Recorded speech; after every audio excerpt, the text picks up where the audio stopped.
The following is a special presentation of ESPN on ABC.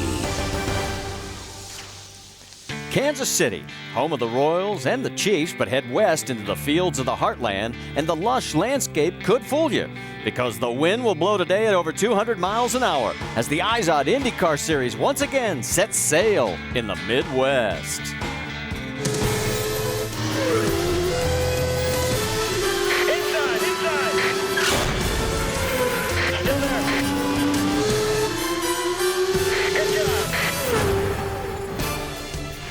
And we welcome you to the Kansas Speedway. It's stop number 5 of 17 races on the 2010 IZOD IndyCar Series Tour. And 27 cars in this field today. And there they are down on the pit lane getting ready to fire engines just a few moments from now. Let's check in on our IZOD IndyCar Series point standings after the first 4 races. And as you would expect, the guys that have won are up top. Will Power with 2 wins, followed by Helio Castroneves and Ryan Hunter-Reay, each with 1 point or 1 win this season. Now, there is our points leader, Will Power. He is not going to be sitting on pole. That's going to go to Ryan Briscoe. And Helio Castroneves, of course, his other teammate, a 3-time Indy 500 winner. Let's hear from him, Vince Welch. Well, it is officially the month of May, this being May 1st, and anytime you talk about May and racing, you got to talk about this guy, Helio Castroneves. He'll look to join that elite group of 4-time winners at Indianapolis later this month. Is there anything that you can take from this oval race here at Kansas? I know things are a lot different than what you'll see at the Indianapolis 500, but is there anything that you can take from this race to the 500 later this month? You know, technical, actually the rules are completely different, but you can take the rhythm, you know, kind of like the momentum. You kind of understand about your competitors, you know, because when you go to the month of May, that's who you're going to race against. So that's the only thing basically you take, which is a lot, believe it or not. When you're going to the Indy 500, those small details makes a big difference. Well, Helio will certainly be one of the favorites at Indianapolis. One of the favorites today, this guy, his teammate Ryan Briscoe. Team Penske has won 3 of the 4 races this season. Ryan looks to get to victory lane today. What changes in the driver's mindset as you transition from the road and street courses to the ovals? Well, it changes it a lot. You know, the road and street courses, you drive so aggressively, and we're hitting curbs and bumps and always driving the car sideways. And you know, the ovals, you really got to take it down a notch and be very smooth and precise, and really work with your engineer on the very fine details like Helio was talking about. But I'm excited, you know, we were strong on all the 1.5 miles last year, and Indy, of course, and it's been a long time since Homestead, but I'm really excited to be back here in Kansas. Ryan Briscoe starts from the pole here today. Team Penske has won 3 of the first 4 this season, Marty. Thank you, Vince. And as you take a look at the statistics, remember the first 4 races have all been on road and street courses. That's the strength of Will Power. That's where he's got his 2 wins here in 2010. As you can see, he has yet to win on the oval. So as we come topside, we bring in Scott Goodyear. Let's talk a little bit more about Will, because it reminds me of the days when Sam Hornish was running the series, and it's just the opposite. It really is the opposite. I mean, with Will, he's so strong on the road courses, you know, and you speak to him here this weekend, you don't sense the same amount of confidence with Will here as you did maybe like at St. Pete's or Long Beach. So for him, he knows he just wants to get out of here with points. He even said maybe a top 5, and that's his thinking, because he knows he's in a learning process right now. That's the way Sam Hornish used to be. If I could get top 5 on the road course, I'd be happy. So it's interesting how it works, and they do have 2 championships, a road course championship for the series and an oval. But, you know, let's talk about the guys that have traditionally been right up there fighting with Team Penske, and of course that's Chip Ganassi's racing. But they've got a big surprise this year. Their performance, or lack thereof, by the team. Last year's title chase was a knockdown drag-out with Team Penske, but errors by both Dario Franchitti and Scott Dixon, coupled with tactical errors and a few bad breaks, have left the team looking up from a very unfamiliar start of the season that Scott Dixon or Dario Franchitti won. But the good news, Dario, you guys are back on an oval, and here at Kansas, a place you guys, this team has won the last 3 races. With that said, how do you think this can affect the outcome? Yeah, the Target team has always done a great job here at Kansas, but you know, last year and most years we've done a good job on all kinds of tracks. We just start of the season's been a bit slow on the road courses, and the street courses just didn't get we weren't making the right choices. I made some mistakes, the guys made some mistakes, so we're happy to be here in Kansas. We think the Suave car is good enough to win, but I think that number 9 Target car is pretty good too. All right, he's the defending series champion, looking for his first win here at Kansas. Marty? And he's going to be starting third today on the grid. As you see, there is the 27-car field. And as we mentioned, it is the month of May. 4 weeks from tomorrow, and we'll be at the Brickyard for the greatest spectacle in racing. Can Helio Castroneves win his 4th race at the 500? Or does Danica Patrick turn another page of the history book? Find out on ABC Sunday, May 30th. We'll be on the air at noon. ESPN's coverage of the IZOD IndyCar Series at Kansas on ABC, presented by IZOD, the official apparel sponsor of the IZOD IndyCar Series, available at Macy's. Honda, the engine supplier for the IZOD IndyCar Series. And Verizon, the network with the most 3G coverage. And the drivers are on the laps around the track here, being introduced to all the fans. The 27 cars on the starting grid as we get ready for race number 5 of the 2010 IndyCar Series Tour.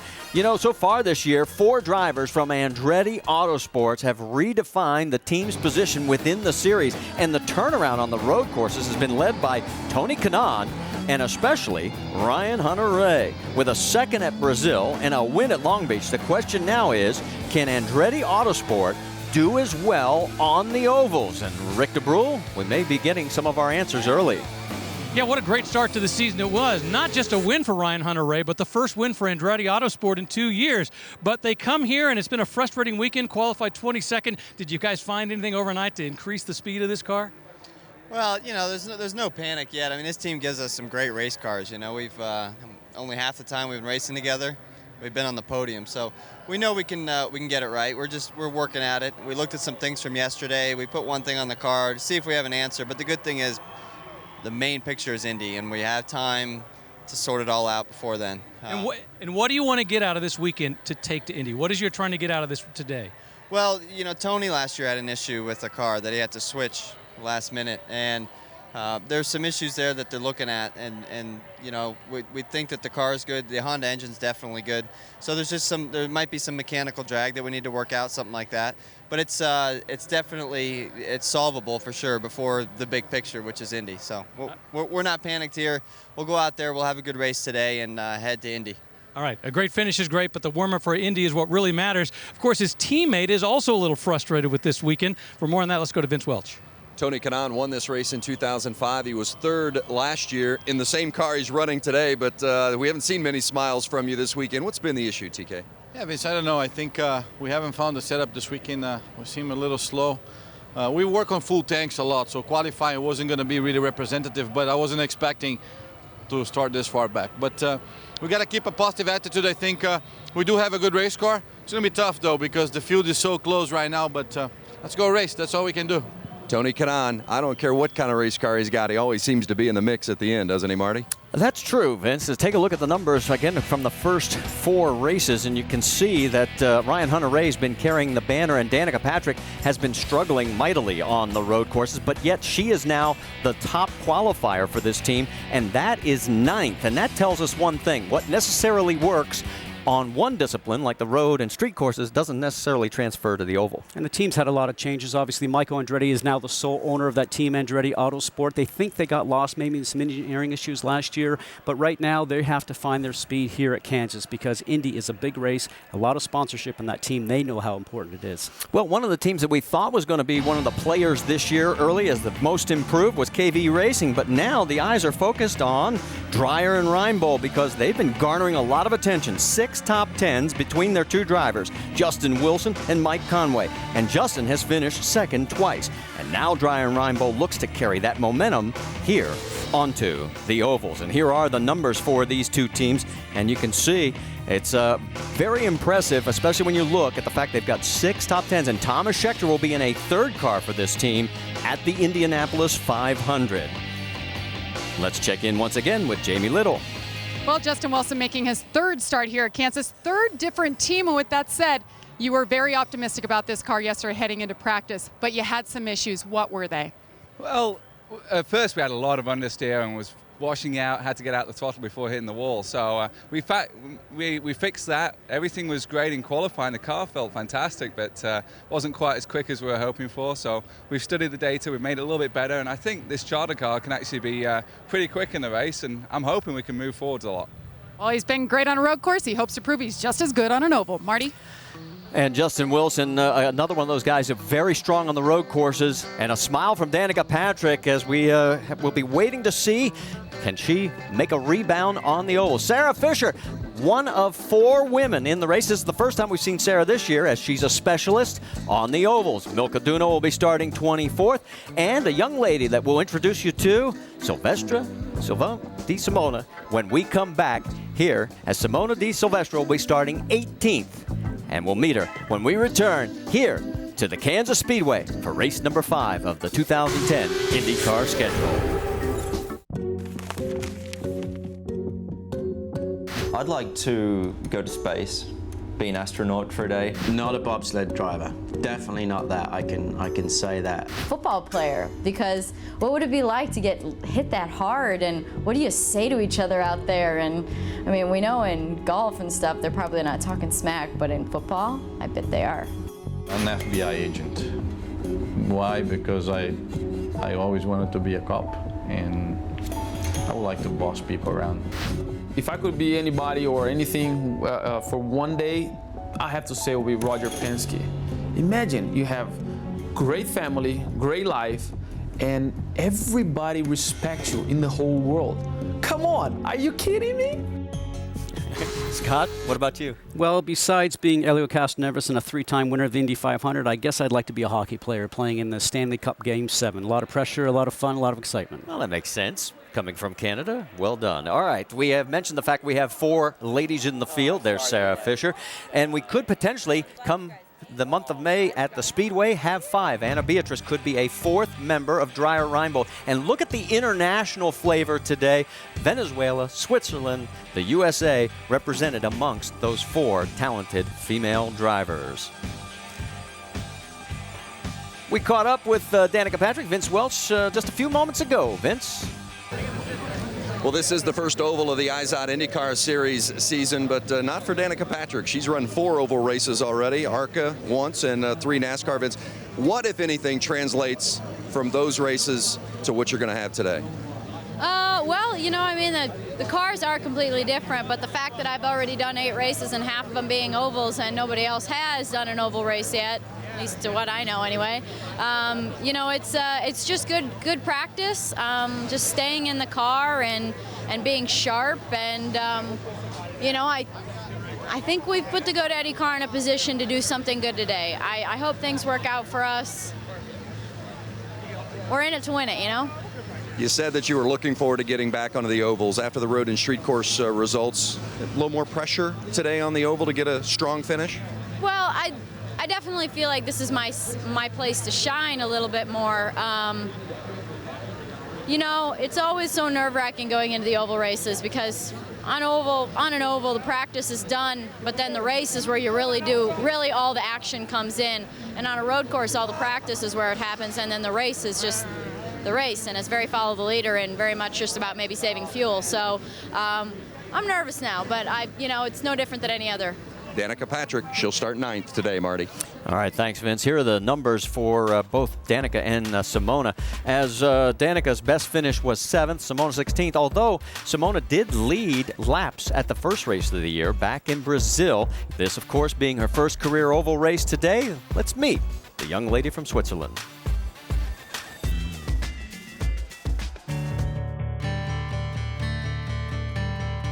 Hi, I'm Simona Di Silvestro. I'm from Thun, Switzerland. Swiss Miss is kind of my nickname right now. I don't really like it personally, but you know, if people want to call me like that, it's fine. My dad told me that when I was a baby, I was only quiet when the Formula 1 races were on TV. So I think as soon as I was born, I kind of really liked motor racing. When you're in the smaller series, you always think about Formula 1 or Indy cars, and now being in Indy cars just kind of happened, which is a really nice achievement, I think. This year is my first year that I'm actually racing against other women. I've never done that in the smaller categories. I was always the only one. You know, Danica is in this series, which she's kind of, you know, the most known of us.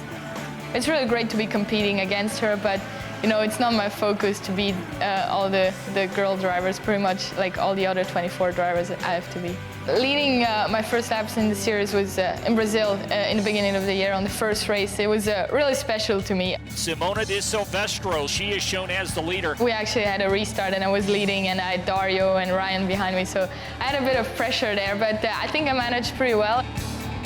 My goal for this year, it's really kind of to learn as much as I can. This is a very confident woman and somebody to keep your eye on. To win a championship or even the Indy 500 is a goal, you know. I think it's everybody's goal out there, but I'm really pushing forward to try to do that. Simona de Silvestro inside the cockpit, and the goal today, Scott, just get those laps. Well, I get the laps on the oval, but everybody is impressed with her in the whole garage area, especially after taking off the restart down in Brazil and pulling away from very experienced drivers that were behind her. A very impressive run for this young lady. Well, as you can tell, we're getting ready to go racing. Coming up next, we'll get the command to fire engines and get race number 5 of the 2010 series schedule underway. Back here at Kansas Speedway as the excitement continues to build for this race with 27 cars in the field. In fact, we'll give you the starting grid across the top of your screen.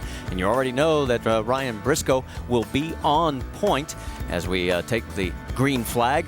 But there is one of the 2 cars going to the rear, the 26 of Marco Andretti and also the number 4 of Dan Weldon. What happens is the white line here is out of bounds, and drivers were told, even in qualifying, you go underneath that white line, your time will be disallowed. Both of those drivers did that. There's the white line, and they're both going to be starting further back in the field. Now, for Weldon, he came back in 04 at Richmond. He was 20th out of 22 cars to win the race, and he has a great track record here at Kansas. 2-time winner when he was driving with Target Ganassi Racing, and 2 other times this guy finished second here, and I mean, it was incredible because if you total the 2 of them, it's a 1/10 of a second that he lost those 2 races by. And very impressive run, and I think that's what gives him the confidence today to start from the rear, Marty, because when I spoke with him down at the drivers' meeting, a lot of confidence. He knows he had a good car because he was up to 3rd, but for Dan Weldon, a very special driver. And look at here, 2005 and 2006, he was very, very close. And then 2007-8, first place. Not a great run in 2009, had some difficulties, but a driver that understands his racetrack. By a 1/10 of a second, he could have been a 4-time winner here. Now, one other distinction that he has is he's in a selective group. And you're seeing a lot of historic video, A.J. Foyt amongst this group. As you see all these wonderful drivers, Bobby Unser included, remember this, each one of these won the race prior to the Indianapolis 500. Mario Andretti in that group, as well as we mentioned Dan Weldon, and he was the last to do it back in 2005. Al Unser Jr., of course, in this group, and there is Dan, as he was drinking the milk just a few weeks away. Can he do it again today? This is going to be fun to watch him come from the rear. Well, I think the thing for him right now is he's going to team up with Marco Andretti, who was also put to the end, and those guys were talking in the drivers' meeting, and Marco said, I'm just going to follow you, Dan. Well, a 27-car field is about to get the command to fire engines. Remember, this is a 1.5-mile oval. Totally different track than what we'll see at the end of the month at the Indianapolis Motor Speedway. But the one thing you can take out of here is momentum, and that's what you want heading to the biggest race of the year. Let's go trackside to get this started. Speedway race fans, are you ready? It's time for those most famous words in motorsports. Please welcome the Senior Director of Finance for Time Warner Cable, Sharon Lindenbaum. Drivers, start your engines.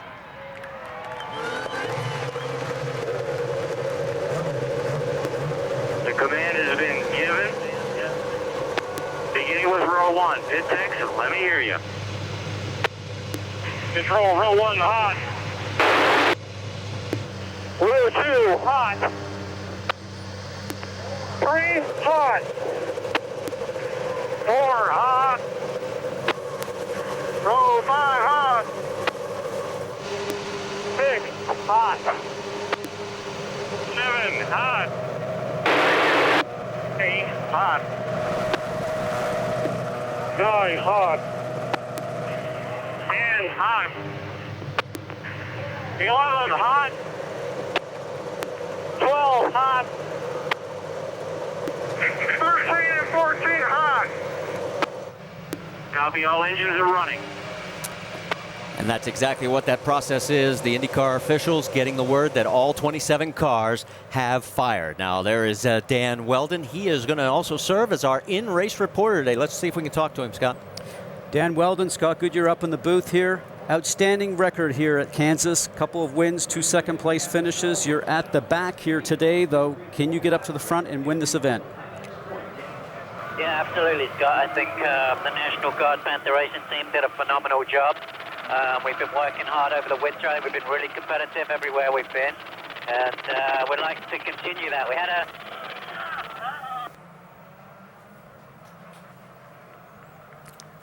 So he's stalled the car. You can see the starter going in the back, Marty, so they'll get him refired, and then he will join back into the group exactly where he is positioned. Remember, he did qualify third, and as you mentioned, he was taken back to the pack because of crossing over the white line in qualifying. Now, this might be something a little bit more. GCU E-mode down. They are recycling the ignition on this, so something has happened. And now he's underway. Goes. And as you said, he will be able Watch to these guys in front of you now. get right back into his position. Straight up onto the track. Watch your speed now till you get out there. And we're going to just let him get back up to the group because he's got to get his mind back into the program to get going into turn one at 200 miles an hour here very quickly. All right, let's get our final updates from pit lane. Jamie Little, you're up. Well, we've talked a lot about Will Power, and you know, he waited very patiently for an entire year to get this full-time ride with Roger Penske. Well, so far this year, it has paid off. After 4 races, he has 2 wins, 3 poles, and he is the series points leader. But we're on an oval. He doesn't have as much experience here. He told me yesterday, due to his lack of experience, he doesn't see that as an excuse. He feels he has a car capable of winning, and he wants to get the job done today. Vince? Well, this is the first of 4 straight races that'll be run on an oval. A third of the field here today has limited oval experience, and there are 4 drivers that have never driven an IZOD IndyCar Series machine on an oval in a race. Their goal is the same: run to the finish, get as many laps and as much experience as possible that they can use to their advantage over the course of these next 4 races. But one thing you've got to keep in mind, and they were warned in the drivers' meeting, the longer your stint goes, the fuel load is going to burn, the tires are going to wear, the car's handling is going to be much different than you have experienced in the past. Keep an eye on those drivers with little oval experience. Rick DeBrule? Well, another new driver this weekend is definitely no rookie and no stranger to the ovals. John Andretti out here with Richard Petty Motorsports and Andretti Autosport back here because he's going to be running at Indy. This is going to be a warm-up. Where else can you get a guy with this kind of experience? He's won an open wheel. He's won in NASCAR. He's won the 24 Hours of Daytona. So this is a warm-up to get ready for Indy, not just for him, but for the team as well. They pulled all these guys out of the garage. They pulled them out of the works. Now they're going to gel together this weekend, so they're ready for Indy. Marty? And it's always great to have John back in the field. Here are our GoDaddy.com rules of racing. Well, 20 pushes for the drivers to get a push to pass. More horsepower. It lasts 12 seconds in length. Takes 10 seconds for recovery. We'll watch for that throughout the day. The pit window here, 45 to 50 laps, depending on the strategy in the yellow, probably 3 to 4 stops here today. And the fuel trim, big issue here because there's no longer a driver adjustable fuel trim inside the cockpit, and it's always on full rich, full racing mode, and the drivers will have to make up some fuel trim options themselves by driving, Marty. Here are our 6 on board. You already know we have one with Dan Weldon as we talk to him, Danica Patrick, Scott Dixon, Marco Andretti, Ryan Hunter-Reay, and John Andretti. So the field is now forming up as we are on the final warm-up pace lap as they head down the back straightaway. And of course, we'll be keeping our eyes up front on the first few rows, but also keeping tabs on Dan Weldon and Marco Andretti, especially Weldon. As we mentioned, he actually qualified 3rd on time, but got sent to the rear because of the violation over the white line. Coming through turn 3 and 4, pace car pulls off. They come down the front straightaway here at Kansas Speedway, and race number 5 of the 2010 IZOD IndyCar Series is green.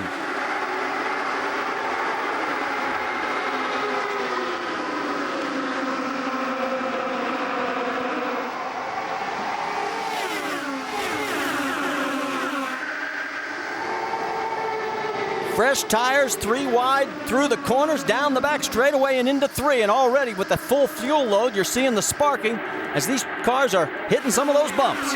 Now those sparks will certainly go away as they burn off fuel, but in a couple of laps, once the tire pressures start to come up, then certainly the car comes off the ground. Marco Andretti is on the move. As we mentioned, he was in the back of the field. Right now he's already up to 19th, and we're on board with him here on lap 2. The race leader is Ryan Briscoe, and here he goes outside to Takuma Sato. Helio Castroneves right there coming into your screen and leading this front pack with Vitor Meira right behind him, and then a 3-car wide routine, but they finally sort out. Mike Conway was sort of in the middle of that for a moment. Everybody said, well, cooler minds prevail. Tony Kanaan also in that mix. There you see him in the 711 machine. Now Tony's always one that gets the most out of his car, and we move up to the front here. Now we see the Penske and Ganassi run that's going on, and now for Ryan Briscoe, who was on pole and has the lead, and was certainly a disappointment, I think, for the Ganassi team, Marty, because they thought they would have a shot at qualifying on pole here and taking the points that go along with that. That's a Hideki Muto right there in the 06, the 24 of Mike Conway. That is for position. As these two side by side with Tony Kanaan now sneaking up into this mix. It is still Briscoe, Dixon, and Franchitti, your top 3. And while all these guys are side by side, it's allowing that first group to pull away. And Mike Conway just still working to try to get past Hideki Muto.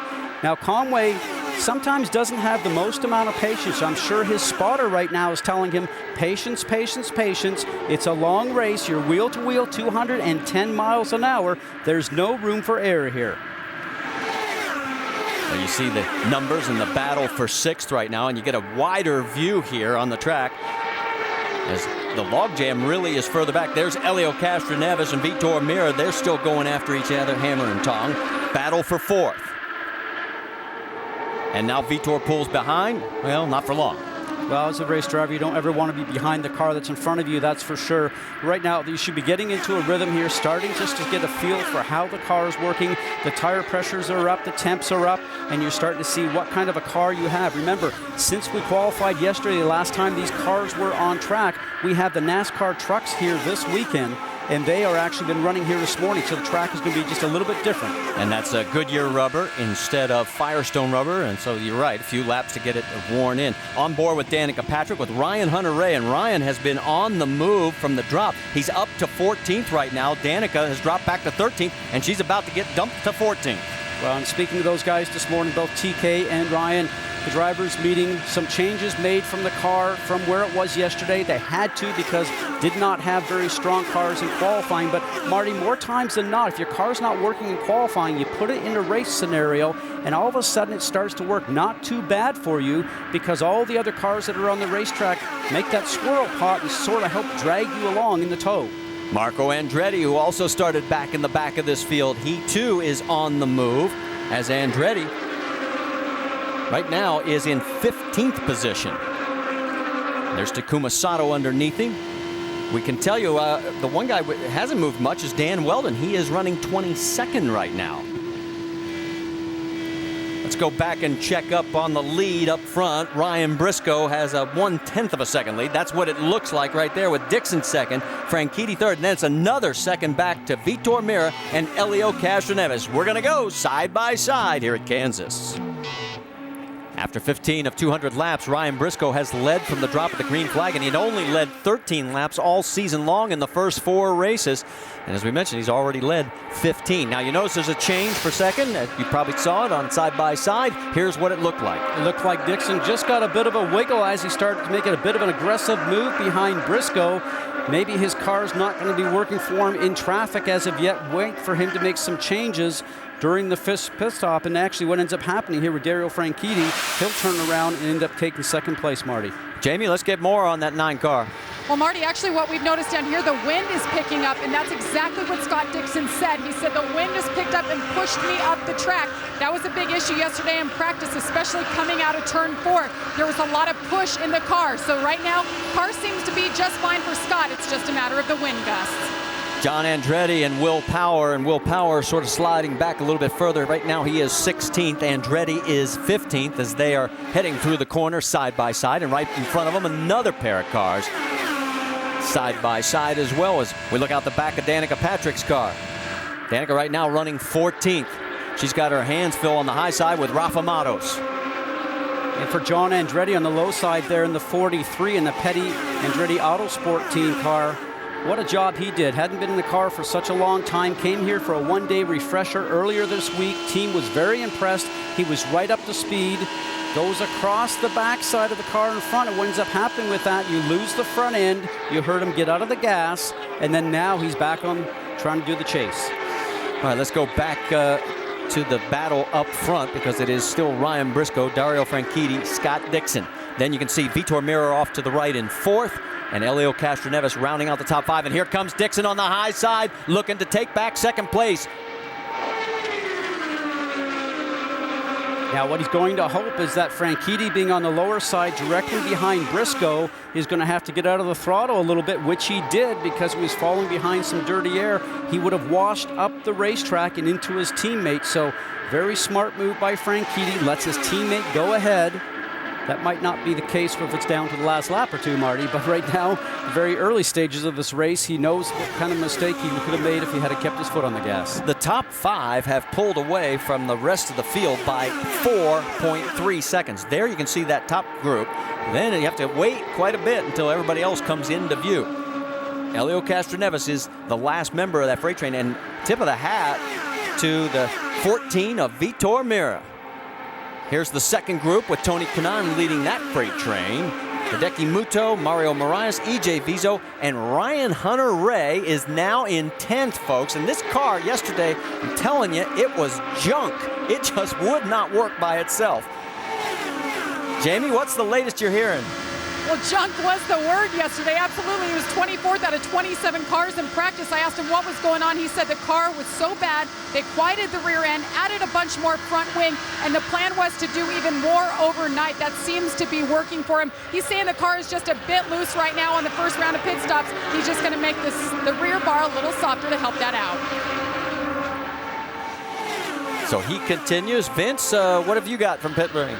Well, Marco Andretti's having a fantastic run as you get a look at his teammate there, Ryan Hunter-Reay. But Marco started 26th, and he's up 15 spots.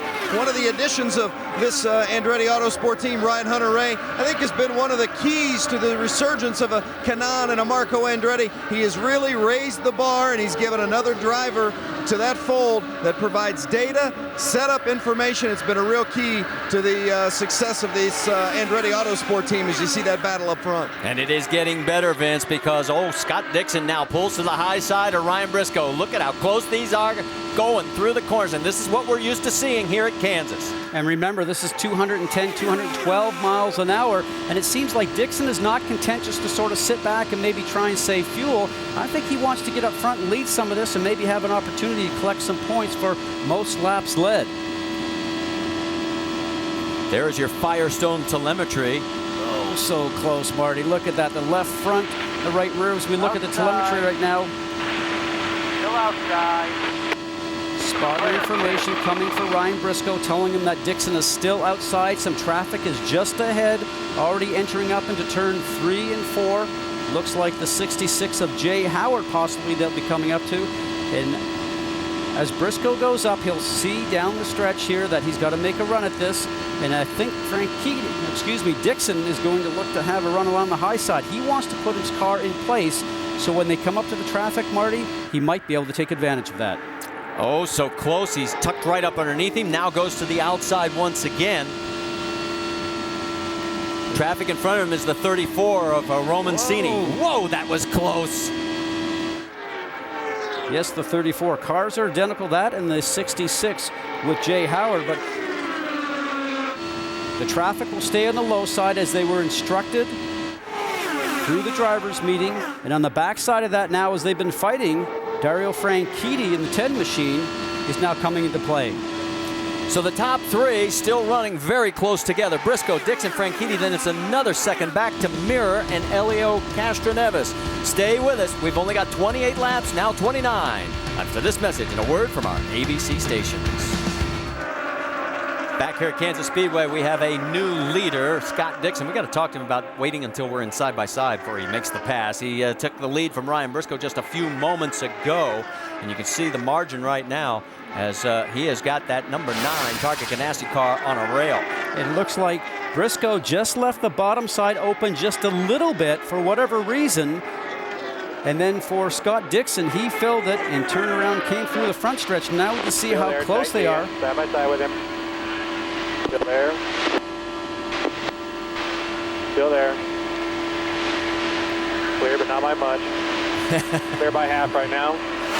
Clear by not by much. I love that 360-degree onboard camera because you can see everything. And Dixon now has opened up a 1-second lead. He's coming up on traffic, though. That's Simona Di Silvestro as she is about to go a lap down. As we go a little bit further back into the field, after the top 5 of Briscoe, Franchitti, Mira, and Castroneves, you got to go another 5 seconds back to Tony Kanaan in 6th, and he's got his hands full with E.J. Vizo closing in on him, and you saw the gap right there. You know, and for Tony Kanaan, he's running very respectable laps. He's just over 209 miles an hour. And the leader right now, Dixon, is running 210, so they certainly have improved those Andretti Autosport cars. And as we're on board now with Danica, we'll just sort of see, watch her steering wheel. Let's see how the car is working for her. Listen to the throttle. Off the throttle. If the car's working well for you, Marty, you should be flat out around here. As we watch the Firestone telemetry, let's just watch the numbers here going into turn 3, 4. Way off, and that looks like a car that she's not very happy with right now, Vince Wells, as she's getting off the throttle a fair amount in the middle of the turn.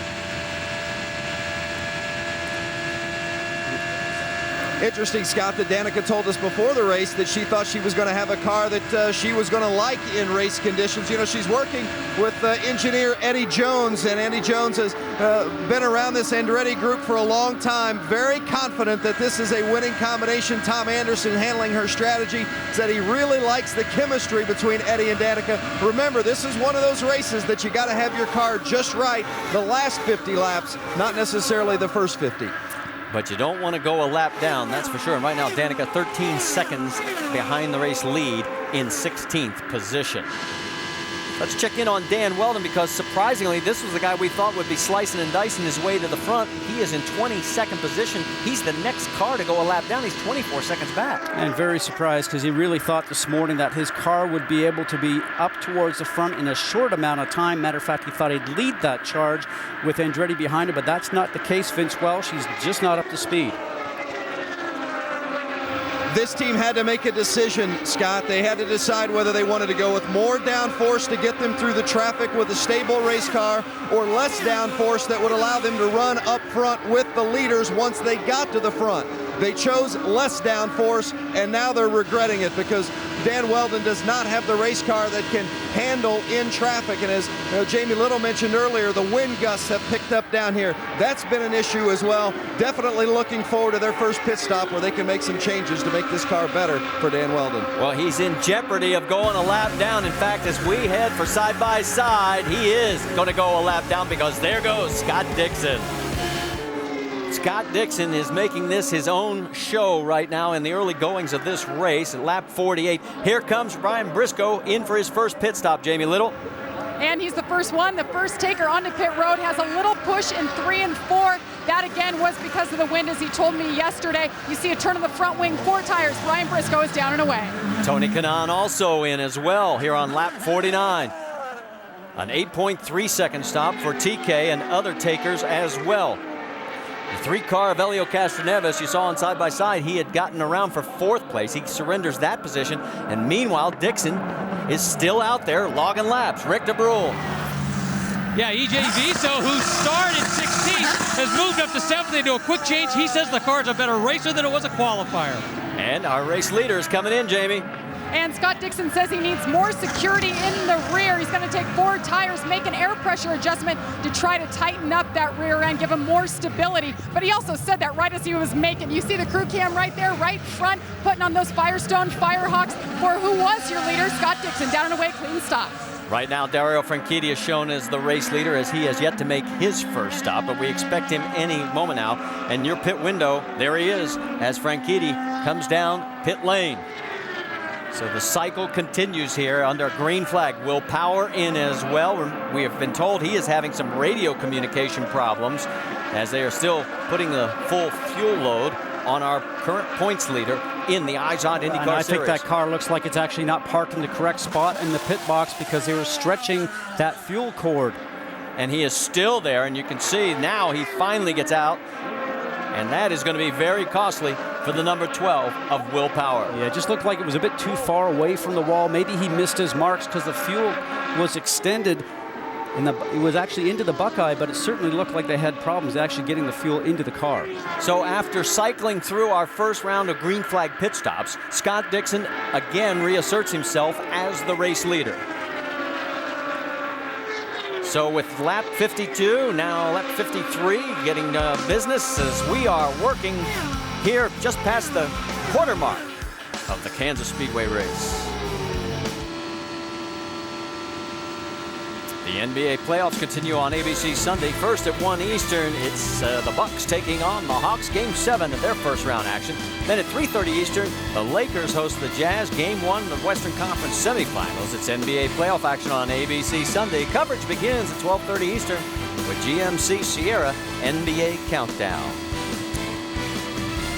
Back here at Kansas Speedway, on board with race leader by 5.6 seconds, Scott Dixon. He is turning this into the Scott Dixon Show. We can tell you 3 cars got various violations during that first round of green flag pit stops. The 8 of E.J. Vizo, the 36 of Bertrand Baguette, and the 66 of Jay Howard. And Vizo, at the point where he got his penalty, had come out of the mix in 5th. Will Power, with that extended stop, ends up dropping all the way back to 17th as he is now a lap down. There you see him right behind Mike Conway, who's also a lap down. Only 14 cars on the lead lap right now. Jamie Little? Well, I just want to update what happened with Will Power. You know, we've been talking about this guy so far this season. This was the first pit stop he's had on an oval in a long time, and what happened is he overshot his pit box. We'll watch the replay here and see exactly. You see he's a little too far up. His nose is actually over that white line. Now you see the fuel hose up to the left. It was stretched so long, they had a hard time actually inserting it into the car, and that cost him, guys. He went a lap down. So, mistake by just a few inches cost you an awful lot out on the racetrack, and Will Power will now have to try and fight his way back from the 17th. Now, we mentioned it very briefly at the top of the broadcast. There is now an oval champion and a road course champion to be decided this year, as well as the overall champion. And Will Power, of course, could be the favorite for that road course championship, considering what we've seen so far. I think so, and he absolutely understands that, and he was very excited about having the possibility of winning that championship within a championship. But make no mistake about it, all the drivers out there are after the overall IZOD IndyCar Championship this season. So as Will Power continues one lap down in 17th, there is your race leader, Scott Dixon, and he has now opened up a 6-second lead. Scott, I mean, right now he is turning laps much, much quicker than everybody else. Consistently in the 2:10 range and not having any problem at doing that.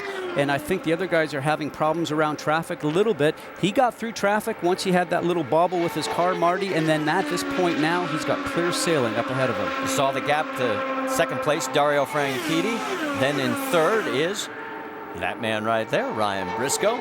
Behind him is teammate from Team Penske, Elio Castroneves. And then you're going to have to drop even further back, almost about 5 seconds to be exact, to catch 5th place, Vitor Meira. And that rounds out your top 5 here at Kansas. Now, we mentioned the fact that these guys have the push to pass. It gives you 12 seconds of extra horsepower. And Elio Castroneves just used his, we can tell you. He now has 18 left. The top 3 cars have only used it once. You get a total of 20. There's Milka Duno right in front there as she is a lap down.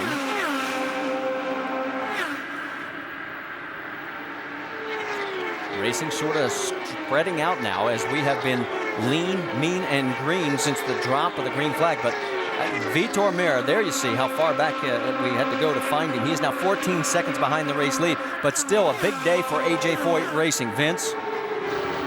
Indeed, and it's interesting because A.J. Foyt is actually not here. He's at the Kentucky Derby, one of those rare instances where A.J. doesn't make it to a race, and he made that phone call earlier today to see how things were going, and the guys were very happy to tell A.J. that things were going just fine without him. I think A.J. took that in stride. Certainly happy the way that Vitor is running, and they did not make many changes. They just made a half a turn of front wing to give Vitor a little more flexibility in his in-cockpit changes, as you see that 9th place battle on your screen. Yeah, it was 9th place with Mario Moraes in the 32. Hideki Muto right there is under attack from Takuma Sato, and Sato in 11th. This is his first time ever in an oval race. And he had his finger on the push to pass there to try to make a move past Hideki Muto, but did not get it done. He's going to learn as he gets more experience on the oval to time it correctly. He didn't look like he had the car set up in a position that he could actually take advantage of that push to pass, and what he needs to do is to have a run on him, make sure it's clear ahead, and then push it just when he's getting into the draft so he can actually get himself up and around the car in front. It gives you 12 seconds of additional horsepower, and then it takes 10 seconds to recycle before you can use it again. Checking in on the last car on the lead lap, 14th place right now is Danica Patrick, waiting for her to come into view because she's about to go a lap down. Right behind her there in the red number 9. Here he comes. Your worst nightmare right now, Scott Dixon. And Marty, she knows that because she will hear on the radio that from the spotters and from her pit box that the leader is behind her, so she'll push as hard as she possibly can. She's done a great job now by getting a car just in between her and the leader, Scott Dixon, who you ride on board with right now. But Dixon is going to very quickly be able to catch up to her. She can see in the mirrors, she can see the car coming, and as a driver, you try to find just a little bit more out of the car through the turns because you don't want to go a lap down. And it has given her a bit of breathing space. We just heard her on the onboard again, having to breathe that throttle. Yeah, and when you roll off the throttle just a little bit, that's when your car's not really too good, maybe in one particular spot. But when you lift off at a huge amount like she's doing, that means she's really pushing the car and trying to get a lot out of it and really taking it to extremes. Now, right behind her teammate, she's going to look to go around Marco Andretti. That's the car in front. She needs to time that right, and she did not, and she got out of the gas because she got the dirty air from the car in front of Marcos. And around on the outside, the right-hand side, you just saw Scott Dixon go past. So Scott Dixon has now led 9 of the 10 oval races last season. He led the most laps in 5 of them, and he won 4 of them, and he's leading here. We are under our first caution here. It came out on lap number 73. E.J. Vizo got loose, slid up towards the wall, and unfortunately touched it. You see the car on the top of the screen just a little bit too high, not down in the black section where all the rubber is. The car starts to walk itself up, and when you feel the car start to move like that, you can't turn the steering wheel very much. You can't get off the gas. You can't touch the brakes. You're just along for the ride. You can see as it starts to enter up into the gray, you can see the dust start to come off, and then you are sucked just up into the wall, and so he is out of the event. Suspension on the right front, as you can see, is bent badly, and the damage there. And the tough break for Marco Andretti. He's going to have to stay out. He was the last one just past to go a lap down. We have 12 cars on the lead lap, and they're pulling into pit road. Check out our Apex Brazil triple pits. Jamie? Well, it was such a short stint. The cars didn't really change. I know that leader Scott Dixon said his car is better. They made an air pressure adjustment on the first round, said he was better. In the middle, Dario Franchitti getting fresh tires, filling it up with fuel. No changes for him. Ryan Briscoe was your pole sitter. No changes for him. 4 tires all down and away. Looks to be all cleared, clean stops. Marty? All right, thank you, Jamie. As we see our race off pit road, Scott Dixon, Dario Franchitti come out where they went in. Helio Castroneves picks up 1. Ryan Briscoe drops 1, and boy, 4 picked up by Ryan Hunter-Reay, up to 6th. How about that? We're going side by side. All right, a lot of things have happened during this first caution period. Coming off of pit lane, watch the 3 cars that are basically going to try and squeeze into a space that won't handle 3 cars. And on the far left, it is Milka Duno. And keep an eye on right here, Takuma Sato, the sandwich in that meet. And she should understand there's a car beside her. She has to look in her mirrors, and also the spotter should be telling her what's going on. And so for Dan Weldon right now, very lucky for him, he did not get taken out in this also. And I got to believe there's going to be some adjustments made in those front steering tie rods possibly when you get a bump like that. And then this is what happened with Ryan Briscoe. He's only got 3 wheels. What happened, Jamie? Well, they definitely had a miscue, and they thought they had some damage on their front wing, so they brought him in for the second time, put new tires on it, and made a front wing adjustment. It was kind of unclear. He just brought it in and said he thought he had damage. So Briscoe now comes back out in the 11th position. We only have a total of 16 cars right now on the lead lap. Some of those are those that stayed out, including Marco Andretti, Matos, Will Power, and Mike Conway. And lucky for Briscoe, otherwise if this had been underneath the green, he would have went down a lap. That's right, his race could have been over. Let's check in with Rick DeBrule. He's caught up with EJ Viso. Yeah, very frustrated, EJ Viso. You had a great start, started 16th and moved up very quickly. What happened? Well, we were running very fast, and I'm very sorry with the team, with the people that support my career. I just did a mistake. I went a little bit wide and just hit the marbles trying to overtake Matos. Car was amazingly fast.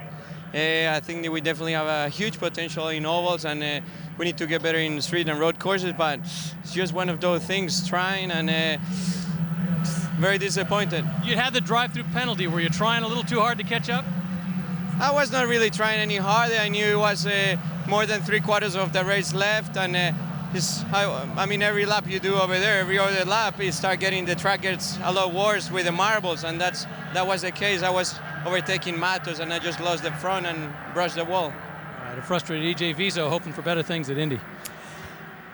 And they are doing the wave around right now, so those cars that stayed out there will get back on the tail end of the lead now. And we mentioned already, it was Marco Andretti, Rafa Matos, Will Power, and Mike Conway, just in case you missed it. Our green flag run was 73 total laps. The longest here was back in 2007.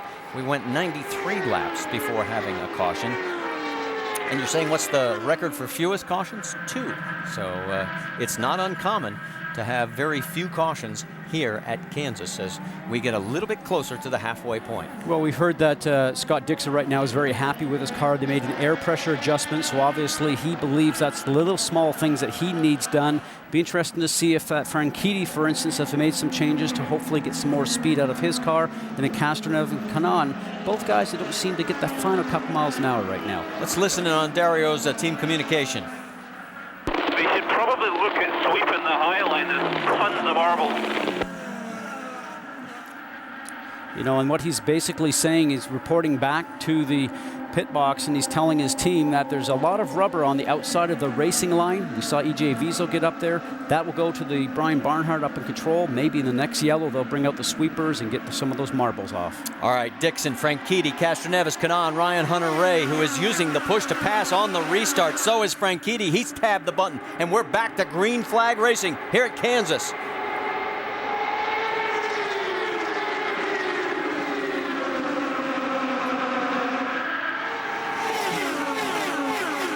Too wide through the corner. Are they going to try and make it 3? It looks like they will further back in the field. That's Marias in the 32. Now he goes low. The Lotus machine, you see at the back of that one grouping of Sato. He's probably getting a big learning experience right now because of all those cars that are in front of him, giving him all that disturbed air. He'll be feeling things that he's really never felt before. Just the buffeting inside the cockpit that he will feel.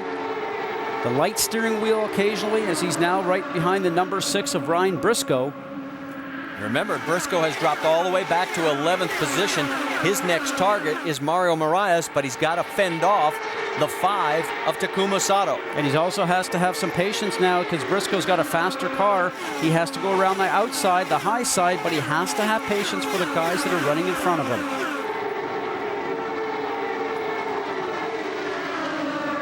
Looking back to the front, Scott Dixon continues to run well, but Dario Franchitti appears to be closing. It's down to 0.3 of a second. So maybe some changes he made during the pit stop works. You also have some onboard aids the driver can move around, and that's the weight jacker and the roll bars. Some driver adjustments. Now look what's going on here. Kanaan trying to get his nose underneath the 3 of Helio Castroneves. And Castroneves just saw him there at the very last minute and just avoided that collision. Now that's Danica Patrick right in front of him, but remember, she is a lap down in 17th position. You look out the back, and a little bit further back, you've got Kanaan, and Ryan Hunter-Reay has now moved into the top 5. And Kanaan looking to get underneath Castroneves. Here's the view from Ryan's car. As we watch all this, it's settled down for the moment. What do you have, Jamie? Well, Ryan Hunter-Reay's car has just come to life. He started off loose. They came in and made an adjustment on that first round of stops. This last stop, his crew was smoking. They've gained him 4 positions. He's going forward. He's a happy camper. Right behind him is Alex Tagliani, who's also looking to make a statement today, Vince Welch. Well, and this team has had a very good run all weekend. They were 5th in the qualifying order, and that was a big boost to this team, and they have stayed up toward the front all day long. They made a slight air pressure adjustment on their first stop because Tags had a little bit of a push, but they did not even make any changes at all in their second stop. Just gave him fresh tires. He likes the car. He's never won on an oval, 11 years in major open wheel racing, but he has been very, very racy today. This is a good team. Fast is their nickname or the name of their team, and they've got a fast driver here today. Right behind Alex is Vitor Mira, Hideki Muto in 8th. John Andretti is in 9th position, and rounding out the top 10 is Mario Marias. The race leader, though, is Scott Dixon. As we're going to go side by side, there you see the top 5. We're 10 laps from halfway. The Indianapolis 500, Helio Castroneves tries to become the 4th 4-time winner. There may be 5 women drivers to make the field. We've got 40 entries already for 33 spots. Can it get any better than this? The greatest spectacle in racing, the Indianapolis 500, Saturday, May 30th, noon Eastern on ABC. The telecast presented by GoDaddy.com. And in the rearview mirror of Danica Patrick's car is Helio Castroneves, as he is running in 3rd position. Danica a lap down in 17th. We have 16 cars on the lead lap. Right now, Danica's thinking, how did I get a lap down? Because she's being able to run the pace almost of the leaders, but obviously enough to be able to keep Helio behind you. So that's a difficult situation for a driver when you're a lap down. Andretti Autosport teammates Tony Kanaan and Ryan Hunter-Reay locked in a battle. That is for 4th. Vince? It's been a very solid run for Tony Kanaan so far. Remember, guys, before the race, he said the balance was good, but they just don't have the speed. That's really been the case so far today. They don't have the speed. Michael Andretti told me just a moment ago that those up front do, but they've got a very good balance with the race car, and that's allowing TK to maneuver through some of the traffic. That's been one of the main issues up and down pit lane today, is when some of these cars get in a 3 or 4 car pack, their balance goes away, but Kanaan's has been steady in those circumstances, and that's allowed him to move up several spots, running in the top 5. Pretty good for a guy who didn't like his race car, huh? Yeah, for both of them. Jamie, what do you have? Well, and his teammate Ryan Hunter-Reay, who's right behind him, told me yesterday one of the main factors of his success this year with this brand new team for him is Tony Kanaan. He said the two are working together so well and that their driving styles are very similar. He was able to use his setup yesterday, as you see a battle here. Ryan Briscoe's on the move, but that's the 12 of Will Power making his way up after having a bad pit stop earlier on. But Ryan Hunter-Reay definitely working with the 11 cars. They're trying to move to the front. And Will Power 13th right now, as we have reached halfway, and we've only had the 1 caution. Don't mean to jinx anything, but you're on board with Dan Weldon, who we thought would be a real player in this mix, but he's a lap down in 19th right now.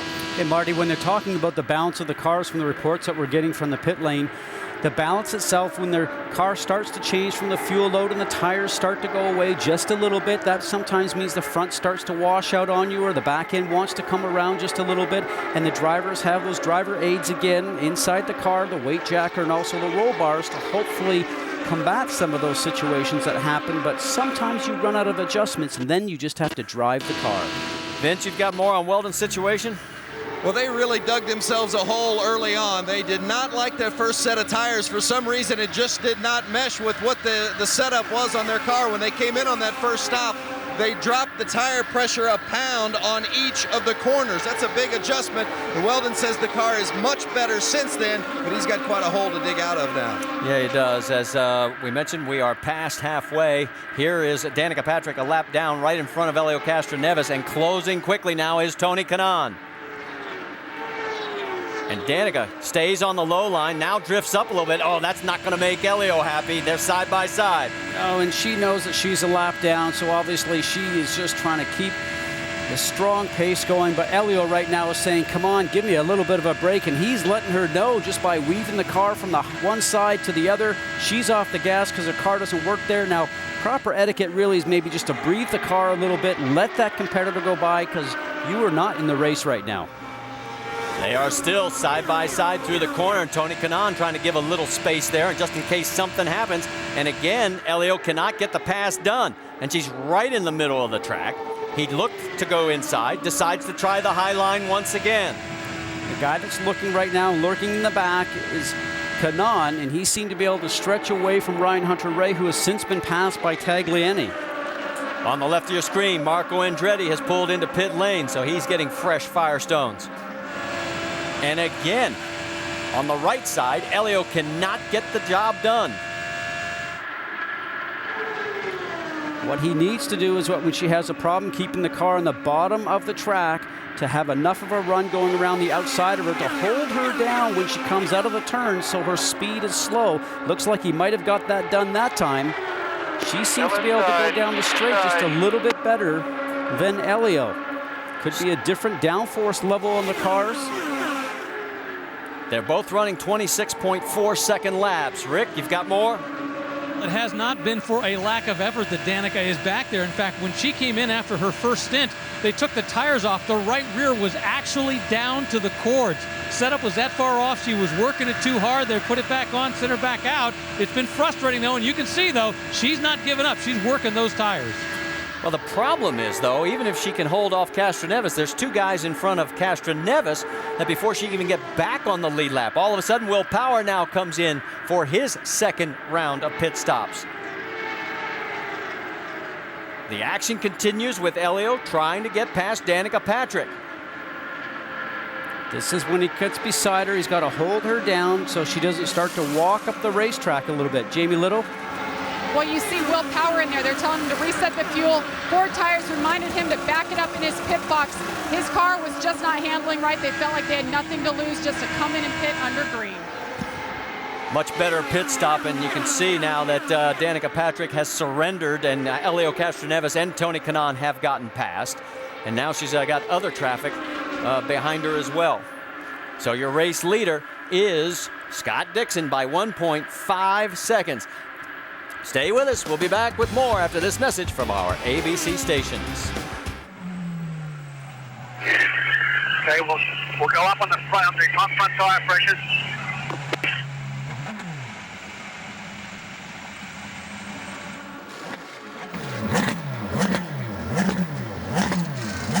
Back here in Kansas, Danica Patrick brings in at chase tires. Minor air adjustment pressure on the left front, but other than that, they've sent her back out.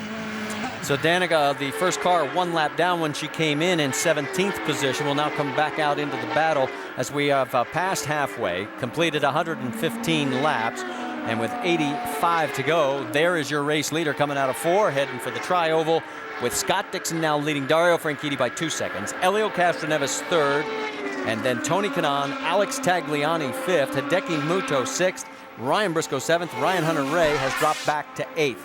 And as you look at our Firestone lap leaders, Team Target Ganassi has now totaled more laps led in this one race than they had the first 4. So a big rebound today for the team in red, and we should say blue. And probably very happy to obviously be back on an oval. But in this last run that we've seen since the last pit stops, when we first came out, we had Franchitti running the same pace as Scott Dixon, but as the run has gone on, obviously Dixon's car has stayed the same and Franchitti's car is starting to back up a little bit, so we'll watch that. That might play out here at the very end of the race after pit stops towards the run for the checkered flag. Well, things have settled down and no active passing going on, so let's go up to speed. First up is Jamie Little. Little breathing room down here with the leaders right now. Scott Dixon not saying a whole lot about the car. As we said, he only made that air pressure adjustment early on. Car has been very balanced. Now, he told me he's thrilled to be back at an oval, has not won yet this year. This team, Ganassi, has won the last 3 races here. He was very confident coming in. Now, Dario Franchitti, his teammate in the 10 car right behind him. You're right, Scott, his car did go away a little bit. He actually had a little understeer and a little oversteer, but on the last stop, he made no adjustments on pit road. He's doing it all in the cockpit, and it seems to be working out, running around in second. Behind him, Elio Castroneves. He is thrilled to be back on the oval. We have a caution. We have debris on the track. Marty? All right, thanks, Jamie. We'll get back to our up to speed as our second caution flag has now come out. We have debris on the racetrack. And there you can see That's not something you want to run over, Scott. Well, it looks like a piece of an end plate from a wing, so we'll have to see what car that has been removed from. But this is going to turn into a scenario now for drivers to go ahead and make some more changes on the car, try to improve the car during this next round of pit stops. And there you can see it gives you a better angle. It's right at the exit of pit lane in turn 1, and we had active pit stops rolling through, so obviously league officials said that's not a good spot. So that lead that Scott Dixon had evaporates again, but right now you've got to believe he's feeling pretty confident. He certainly has a strong car over the full fuel run. What Franchitti's going to try and do now, I'm sure he's been speaking with his team, telling them what's going on. They can see what's happening with the race car through the telemetry system. They'll be coming up with some changes to make in the car here now to hopefully improve it so he can be more competitive over the duration of that run. Scott, remember when Dario Franchitti on the radio mentioned that we need to get the top line swept? Well, look, it's what's out on the track. So race car officials or Indy Racing League officials are going to sweep the track and try and get the marbles off of that high line, which should benefit some guys who can run up a little higher and make the racing a little closer. Well, certainly even on the starts itself and on the restart especially, you're going to see guys going 2 or 3 wide, and that's why they're asking for that situation to be cleaned up. And we've got enough time before they come in for pit stops. Let's talk about the all-new ABC Sunday 9 o'clock Eastern, as it's the betrayal and the danger. It's moved back to Wisteria Lane, and if you're looking for trouble, you've come to the right neighborhood. It's ABC's Desperate Housewives. It's all new Sunday at 9 Eastern, 8 Central on ABC. So we are being told now by league officials that pit stops can occur as pit lane is officially open, and it looks like everybody has set out for this stop here as we've completed 121 laps. Scott Dixon leads them down. Let's set it up, and Jamie Little, you're up. And Scott Dixon on the top of your screen there, top left. No changes that he has said as of now. The car has been really balanced as we've been reporting, and it's shown with his performance on the track. 4 Firestone Firehawks in the middle. Dario Franchitti, he's been adjusting from the cockpit. They're going to load up fuel and 4 tires. You see Elio Castroneves said his car is a bit loose. Look for a front wing change adjustment there. Top 2 are down and away. Elio Castroneves 8.9. He's down and away, was a little longer than the Ganassi boys. Race off pit road just like the first round. It was Dixon Franchitti, then Tony Kanaan picked up a spot. Hideki Muto picks up 2. Elio drops 2. And there you can see Tagliani drops 1. Ryan Hunter-Reay picks up 1. And Takuma Sato back into 10th with 2 gained. Let's go back and show you the stop as what it looks like from the right front tire changer. No problems here. The tire comes off, it goes on, and he watches his mechanic on the right front. As soon as he says it's time to go, off you are. And that was Ricky Davis giving us the view. And there's Ricky with the camera right on top of his helmet. Thanks, Ricky. It was fun to watch as the pit stops have concluded here at Kansas. Back here at the Kansas Speedway, our race leader is Scott Dixon with Dario Franchitti, Tony Kanaan, Hideki Muto, Elio Castroneves, your top 5. And then, with only 12 cars on the lead lap, let's go on through the entire group. Alex Tagliani, Ryan Hunter-Reay 7th, Ryan Briscoe, John Andretti in 9th, Takuma Sato 10th, then Vitor Meira and Mario Moraes. So that resets all the cars that are on the lead lap. But have to tell you, folks, 92 of these laps so far have been led by Scott Dixon, and he definitely looks, Scott Goodyear, to have the dominant car. Well, the dominant car, and you look at it, he's only had 1 use of the overtake pass button, so that tells you how impressive his car is working for him. The 9 has just been incredibly quick in the pits throughout this whole day, and we're going to show you a replay here, and let's just watch how quick they are. Straight on the board, straight in here, straight in. Jackman and the fueler here on the left-hand side. Click it in, away they go. The tires are being changed, and then when it's time to go, off it is. Those 2 guys are doing a great job. The 4 tire changers are doing an excellent job. The crew's looking on saying, hey, I've made TV. There you go. Good job, guys. And that comes down to the driver coming in, Marty, stopping on his marks and making sure that he's put the car in the correct placement. We saw earlier today Will Power having that difficulty and how hard it was for the crew to do the work and service that car, especially with the fuel nozzle. And these are things that are done throughout the week with the teams in their garage area back in Indianapolis, and they practice pit stops throughout the week so they have perfection here on weekends. 6 cars got the waiver, and we'll give you that update in just a moment. But first, let's check in with Jamie Little. Well, after that last pit stop, Scott Dixon's talking to his team about pit strategy and how many more times they may have to pit. I would think it would have to be locusts, floods, pestilence, and everything else for everybody not to have to stop, Scott. Tempo. Well, 73 laps left to go and 48 to 50 on a fuel run. That's probably going to be the case. Well, let's give you the waiver rounds. It was Will Power, the 24 Mike Conway, Marco Andretti, the 66 of Jay Howard, Rafa Matos, and Danica Patrick. So they are now all on the tail end of the lead lap. We mentioned already Dixon, Franchitti, Kanaan, Muto, Castroneves. That is your top 5 as the pace cars pulled off, and we will be going back to green flag racing the next time by. And the group after that is pretty stellar also. Tagliani, Hunter Ray, and Briscoe, and John Andretti, very impressive all the way up to 9th. Look at the pit stops that Ryan Hunter-Ray has gotten today. Picked up 4 on the first and then 1 more on the second. And he's done a lot of it, the rest of it on his own with some great driving. And a lot of times when your car's not very fast by yourself or in qualifying, we mentioned this earlier in the show, how he just was so down last night when we spoke to him. Didn't think that he had a race car, and very disturbing because he's working very hard to continue with the series throughout the whole year. He's currently 3rd in the points championship and coming off of a win at Long Beach. His whole focus is to be competitive, and he did not think he would be today, but when cars are on the racetrack, you get that advantage of the tow around there. I think it's helped him. Well, and we should point out we had to go 1 more lap because the 32 and the 12 were not in the proper alignment. And also, I would need to correct myself, those cars on the waiver round, they were 2 laps down. Now they are now 1 lap down. So that still means we have 12 cars on the lead lap. Here we go.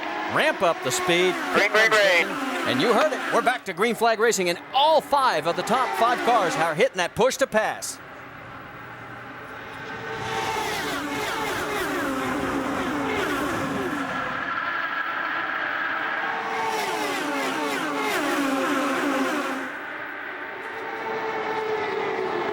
The top 3 sort of pull out like they have on the other restarts today. Further back, there you see Ryan Briscoe in the 6. He's got his hands full with a couple of cars surrounding him. There's the group up front, the top 5. And there's where you see your logjam, the 43, John Andretti alongside of Takuma Sato, and that is for position.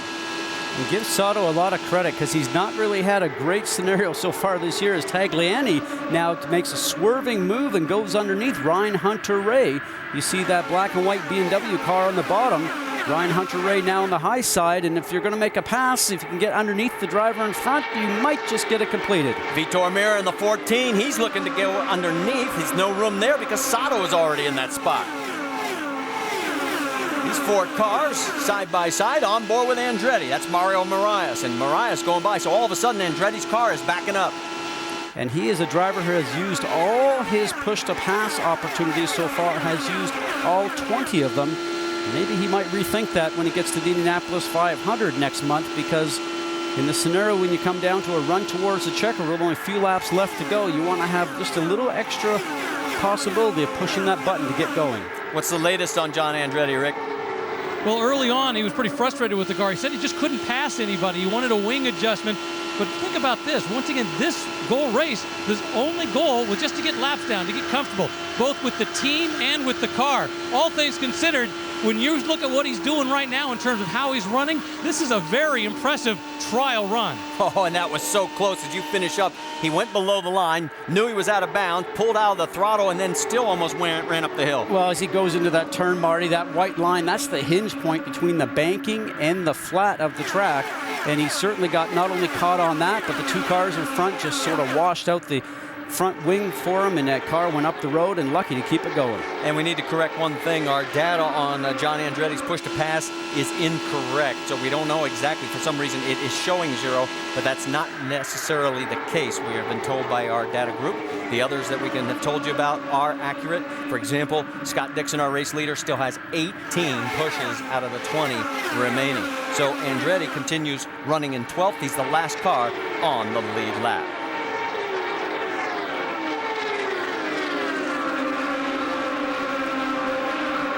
There's Marco Andretti and Dan Weldon. Now remember, Marco is the first car a lap down. Weldon right behind him, that is, for 13th on the racetrack.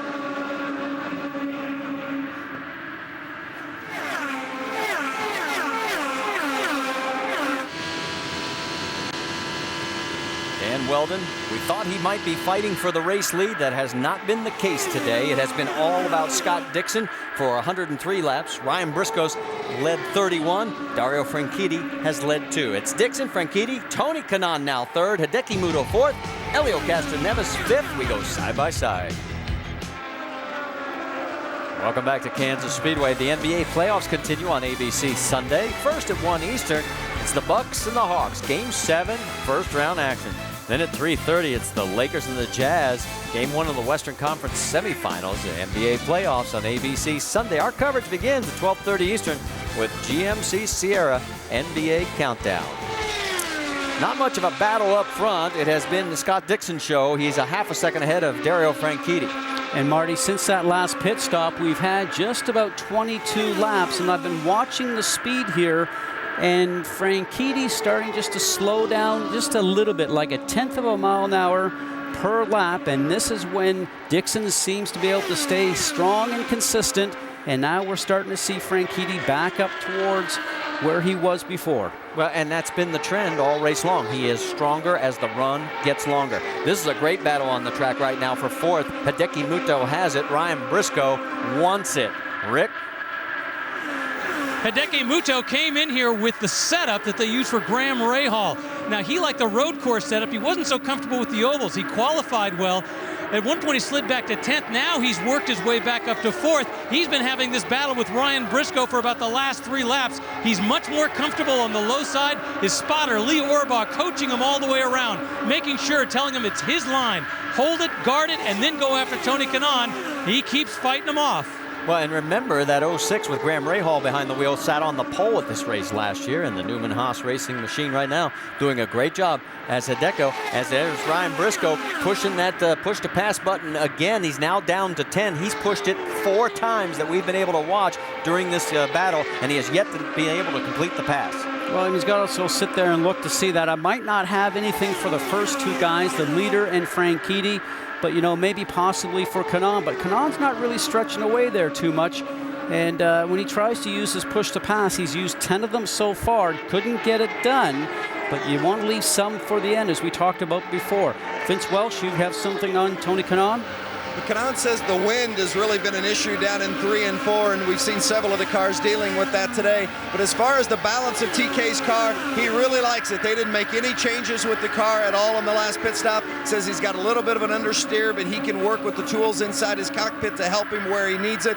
The main thing is they just don't have the speed to contend with those 2 Ganassi cars up front. Remember how TK told us in the pre-race the car just wasn't very good, and he told me earlier, he said, I have no magic wand. I can't drive it beyond what it's got, but it seems like TK has maybe put a little magic on it today, running 3rd, much better than what they anticipated coming in. And a little bit further back, Takuma Sato may have found a new discipline. This is amazing, folks. His first ever oval race in an Indy car, and he is 6th.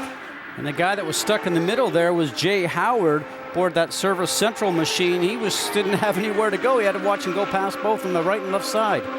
Castroneves gets back around him as Sato hits the button. That's what it means when the light goes green.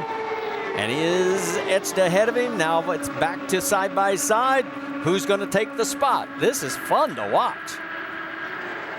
And I don't think any of us would have picked Sato as the guy to watch. Rick, what do you have down there?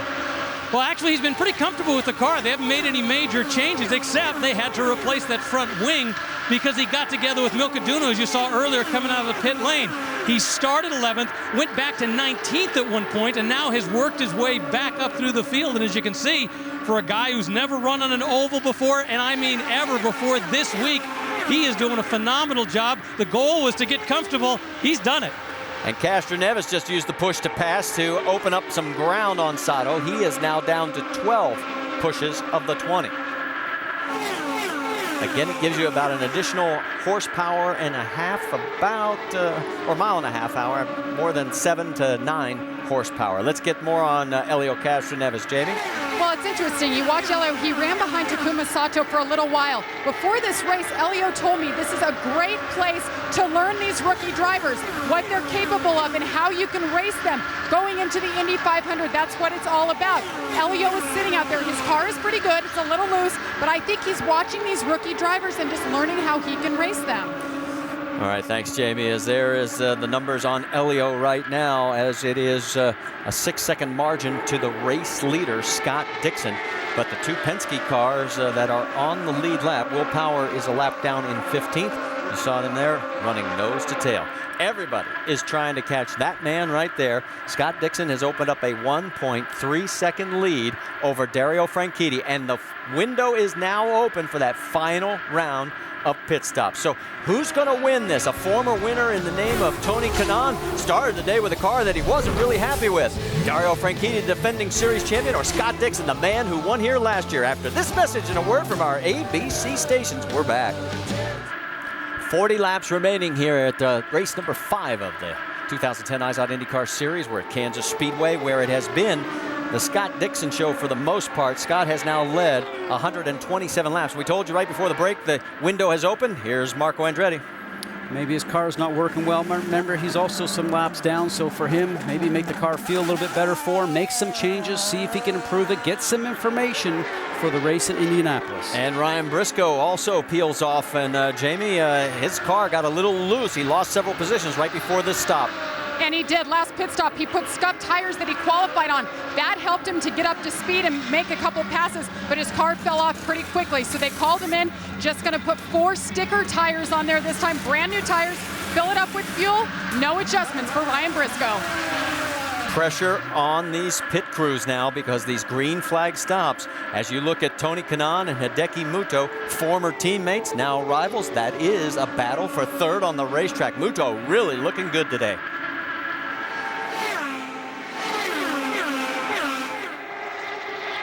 Kanaan has 14 push-to-pass elements left, 12 for Hideki Muto. And here comes Muto, coming up on the high side, and he's hit the button. Nice timing, gets a run going through the tri-oval, although he was not able to get it done.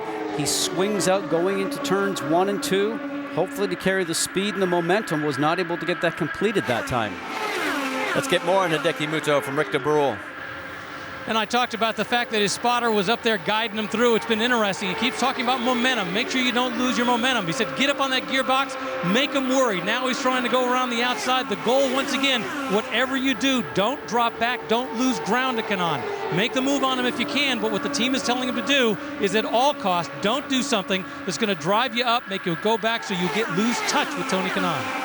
And you saw they're 8 seconds behind the race lead, but don't feel bad. Everybody's behind the race leader by at least 2 seconds as Scott Dixon continues to pull out the longer this run goes. And this battle continues for 4th position or 3rd position on the racetrack. That is Rafa Matos in front there, and Rafa is 3 laps down in 23rd position. So he'll give way as Tony Kanaan looks to go underneath. And for whatever reason, that wasn't good for Muto because he turned around and got off the gas a major amount. Mario Marias in 11th, the last car on the lead lap. And Rick, we're going to send it your way.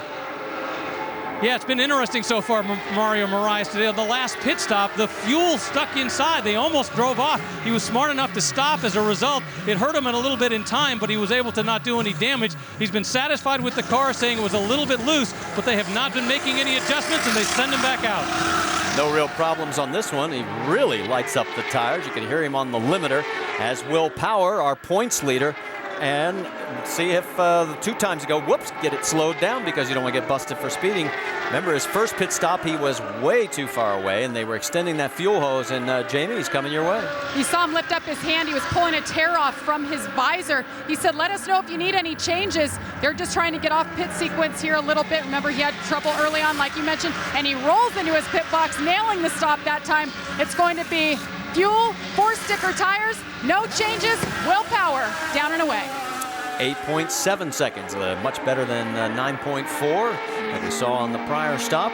Race leader, Scott Dixon, still out there. And he is in control of this race with 31 laps to go by 2.7 seconds now over Dario Franchitti. There is Ryan Hunter-Reay. He was running at about the 9th position as he came in for his last stop. He's got 4 fresh tires and enough fuel to get him to the last 26 laps. And here again, Scott Dixon still out there. That's Simona Di Silvestro. She's doing exactly what we talked about the pre-race. She's just logging laps, her very first oval race. Justin Wilson, another guy who has 2 podium finishes. He brings his car in the 22 running in 19th position, but he still has some things he needs to learn. They're 3 laps down on this track today. And I don't think those cars, his car and also his teammate car, Mike Conway, I'm not sure that they actually came here and came off the trailer as quick as they need to be. John Andretti getting some service work done. We talked about him earlier, just coming in here for a race warm-up for the Indianapolis 500 coming up 4 weeks tomorrow, and he's done a great job here this weekend. He is running in the top 10 right now as he pulls back out onto the racetrack. Tony Kanaan peels off from his 3rd place position as he will now make his last stop, and Hideki Muto comes in as well.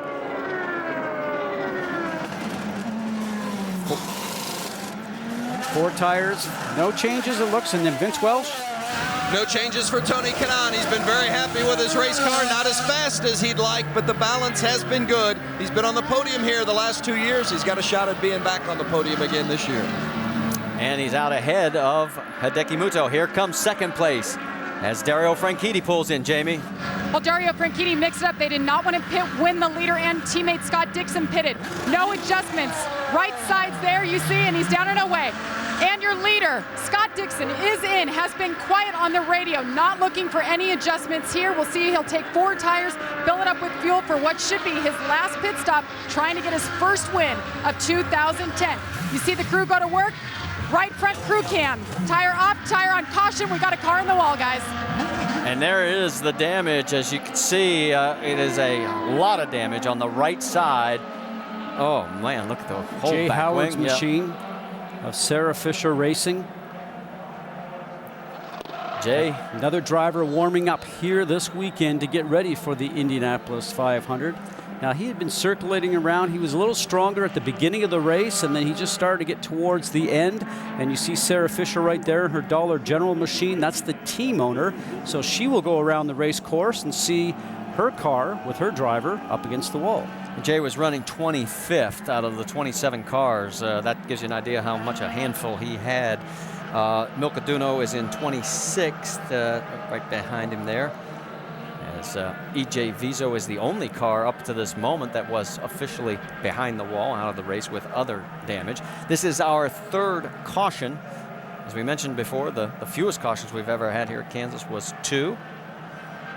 And so now, with 21 laps to go, it will change all this last-minute leads that everybody had, because I'm sure Scott Dixon was hoping to come out with that big race lead.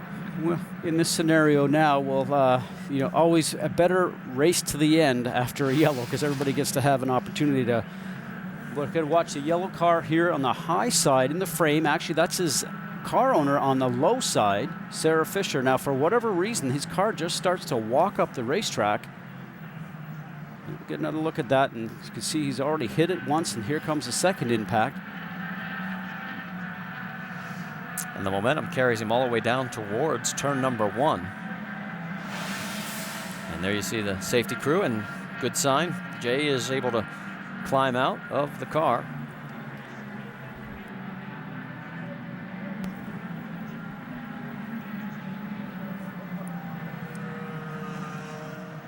And walking under his own power, so they'll take him to the infield care center and get him checked out. And as we mentioned, that's best news we always see in that situation.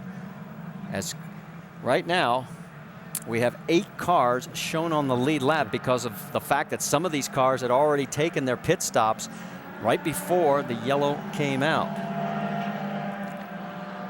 So we'll reset the field for you, we'll clean it up, and we'll head down the stretch. There's 20 laps remaining here at the Kansas Speedway.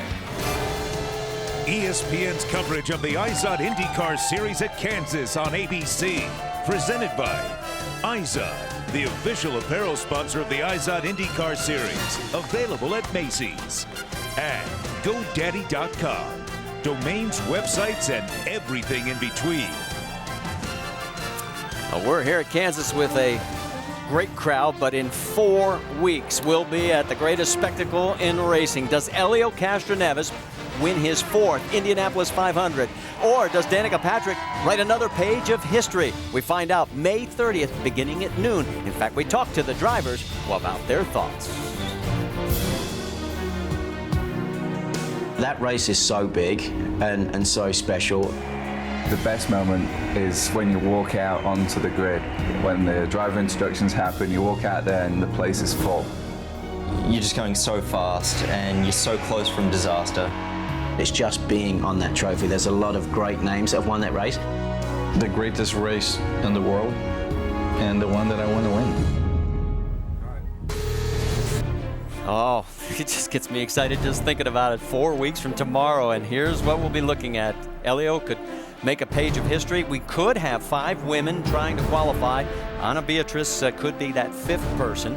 And we already have 40 entries with only 33 spots. And Target Chip Ganassi Racing trying to be the first to do the double. And by that we mean win the Daytona 500 and the Indy 500 in the same year. And they have a great start leading here as far as taking momentum. Remember, they did not come out of the road course series here. The first 4 races, they were both tied for 5th. That being Scott Dixon and Dario Franchitti. Right now, there is Scott's wife, Emma. Right now, if it ends this way, I mean, the points are going to get really tight. In fact, the top 5 will be separated by 42. That was the gap between 1st and 2nd coming in. Well, and you talk about the points and the points championship, but when a driver goes to Indianapolis and a team goes to Indianapolis, you really don't think about points. All you're thinking about is your likeness on the Borg-Warner Trophy. And for all the drivers there, you're not really as conservative thinking about points throughout the race. It's a take all and go home, because you want to make sure you are going home with the trophy and the check that goes along with it. So for all the drivers, it's going to be an issue where qualifying is going to be exciting, Marty, because of the new format. The top 9 are going to go to a special format at the end of the day and re-qualify to see who takes the pole and the cash that goes with it. And I think that everything that's looking forward towards here is going to be excellent. Well, we look back from Dixon, Castroneves, Franchitti, the top 3, and there is Tony Kanaan. Let's get more from Vince Welch. Well, Tony Kanaan has 13 overtake options left here in the final 15 laps. Here's a little bit of strategy from Kanaan on what he looks to do on this restart. Is that where you want your rear bar? Yes, sir. On the outside. Then I'll be back. I'm playing Michael style. A lot of grip, and then I'll take it off a little bit. And one of the things that TK was hoping that he would get a little help from the car in front of him on this restart. Doesn't indicate that he's going to get it, though, as the spotters went up and down. And there are not many people wanting to work with TK. And he said, well, just tell him what comes around goes around. We'll see what happens. All right, Vince, and here's the big key. If you are going to get to Scott Dixon, you better get him now on the restart, because as the run gets longer, he has proven his car is stronger than everybody else's. And with only 15 laps left to go, it's going to have to be on your tail to be able to get an opportunity with that. That doesn't look to be the case, because the lap cars that are in between Dixon and then Castroneves being in 2nd, and then Franchitti and Kanaan. Now there are some lap vehicles. You heard Dixon's radio. And we're back to green flag racing with now 14 laps remaining here at Kansas. Oh, and a crash right as we go back to green flag. Oh, and Takuma Sato is in it again with Hideki Muto. Unfortunately for Sato, that's been the story of his season. He has looked good, and then all of a sudden something will happen. They'll have a crash, and again. And Marty, we just finished talking about taking the momentum into Indianapolis and coming out of here with a good run, a solid run, especially for Sato, who does not had any oval experience with the exception of here this weekend. And this really puts a bit of a damper on that. Rick, what are you hearing down in pit lane? Well, the first thing I heard was Hideki Muto saying, sorry, guys, sorry. But his spotter said, look, it's not your fault. Sato was moving. You didn't know about it. As a result, the two of them got in it together. So frustrating for this team. They had done such a great job of positioning him. What they had talked about him during the yellow was really more about how to get around the lap traffic. Yeah, they were worried about Tony Kanaan, but they were more concerned about watching for that lap traffic. What they weren't concerned about was Sato, and obviously that's come to bite him. But once again, the very first words out of Hideki Muto's mouth was, sorry, guys, sorry. And they were both running in the top 10. Let's go back and see the replay. And they'll just drive right into our frame. Look to the right side of your screen. Remember, on a restart, you can go ahead and pass at any time, and there's just too much congestion going there, going out of turn 4.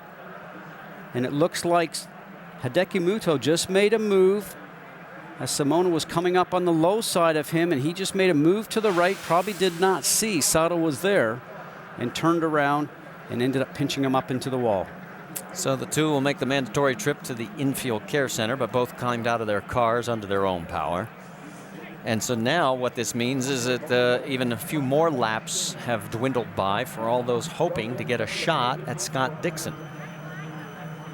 This is our 4th caution of the day. And you can see on the top of your screen, we are down to 13 laps remaining.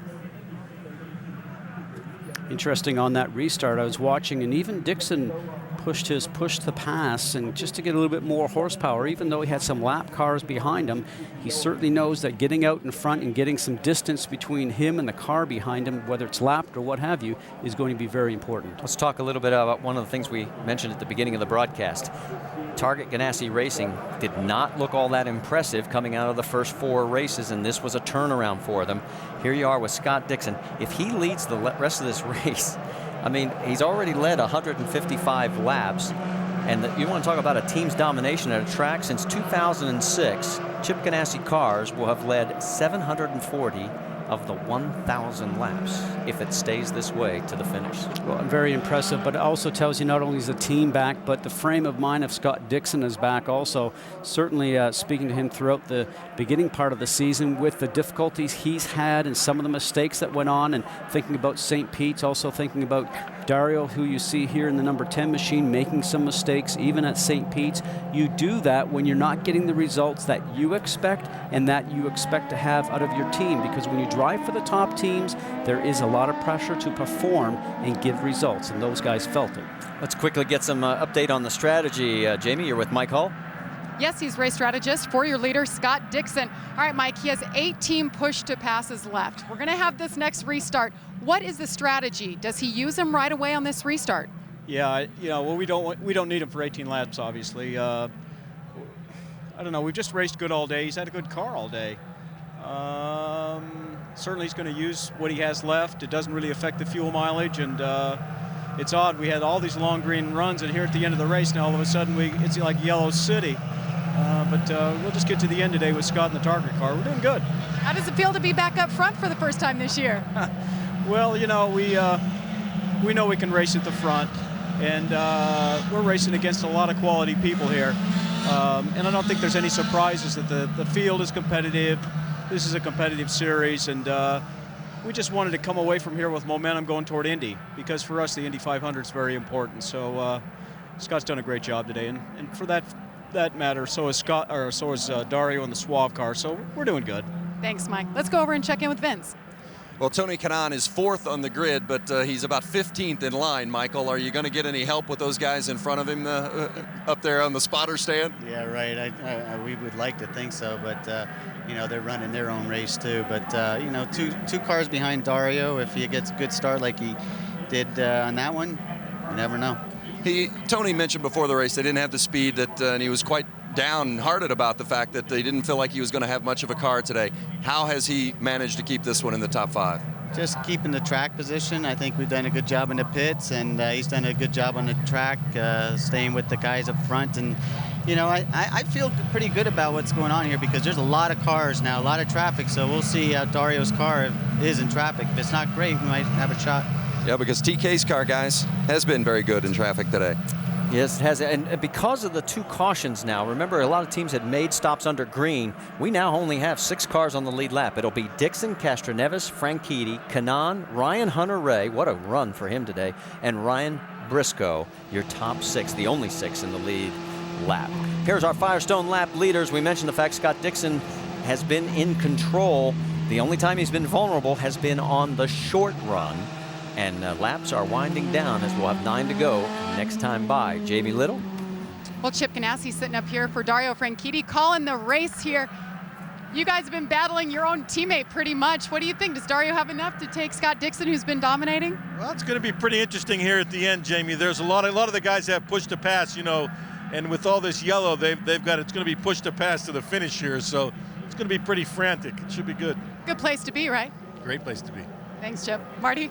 All right, thanks, Jamie. I'm thinking about Chip. When things are going well, you can always tell he's got that big smile on his face. In fact, he's a very happy guy right now. But speaking of happy, how about ABC's new series at Wednesday, 10 Eastern?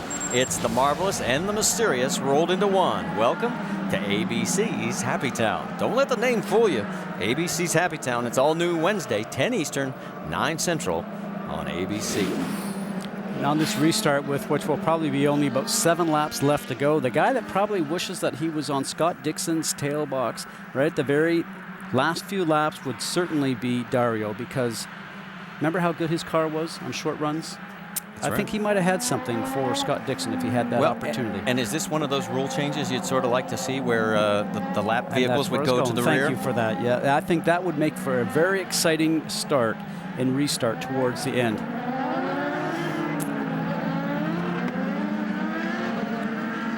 So you see those numbers like Tony Kanaan, 14, Ryan Hunter-Reay, 7. That's the push to pass that they have remaining. And next time by, I bet you everybody's lit up as the laps are winding down quickly. Well, they'll push it, and they'll have to have that 10-second recharge time. They'll push it again, and when you have a restart and there's lots of traffic here, we're certainly going to see our board light up green. Let's listen in on Scott Dixon's radio. Maybe we can save some of those push to passes for Indy. That'd be nice. That's Mike Hull talking about saving the push to pass till the Indianapolis 500. I don't think there's rollover minutes here, is there? No, I don't think so.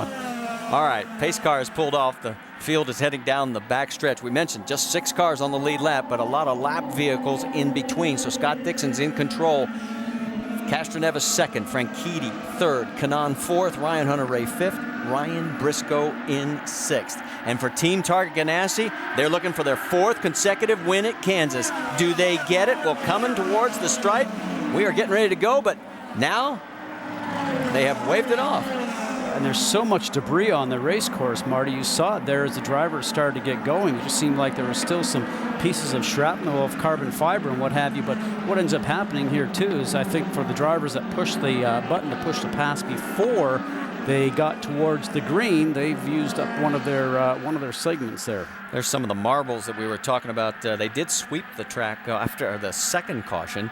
And one of those guys that did use a push was our leader, Scott Dixon. So he only has 16 left. And I got to be honest, I don't think he's going to need him the way that car's been running.